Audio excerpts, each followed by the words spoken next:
Ikawalong kabanata. Ngayon, tungkol sa mga bagay na inihain sa mga Diyos-Diyosan. Nalalaman natin na tayong lahat ay may kaalaman. Ang kaalaman ay nagpapalalo, ngunit ang pag-ibig ay nagpapatibay. Kung ang sino man ay nag-aakala na siya'y may nalalamang anuman, ay wala pang nalalaman gaya ng nararapat niyang maalaman. Datapwat kung ang sino man ay umiibig sa Diyos, ay kilala niya ang gayon.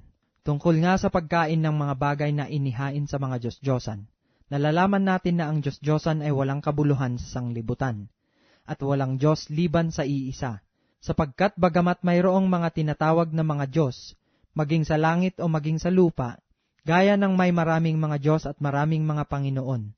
Ngunit sa ganang atin ay may isang Diyos lamang, ang Ama na buhat sa Kanya ang lahat ng mga bagay, at tayo'y sa Kanya, at isa lamang Panginoon si Hesukristo, na sa pamamagitan niya ang lahat ng mga bagay, at tayo'y sa pamamagitan niya. Gayon may wala sa lahat ng mga tao ang kaalamang iyan, kundi ang ilan na hanggang ngayon ay nangamimihasa sa Diyos-Diyosan, ay kumakain na parang isang bagay na inihain sa Diyos-Diyosan, at ang kanilang budhi palibhasa'y mahina ay nangahahawa.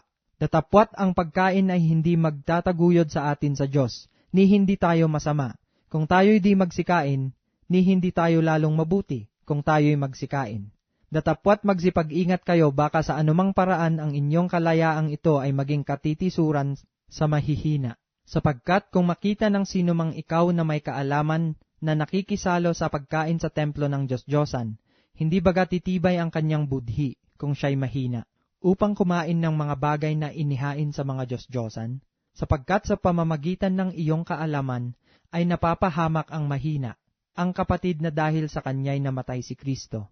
At sa ganitong pagkakasala laban sa mga kapatid at sa pagkakasugat ng kanyang budhi kung ito'y mahina, ay nangagkakasala kayo laban kay Kristo. Kaya, kung ang pagkain ay nakapagpapatisod sa aking kapatid, kailanman ay hindi ako kakain ng lamang kati, upang ako'y huwag makapagpatisod sa aking kapatid.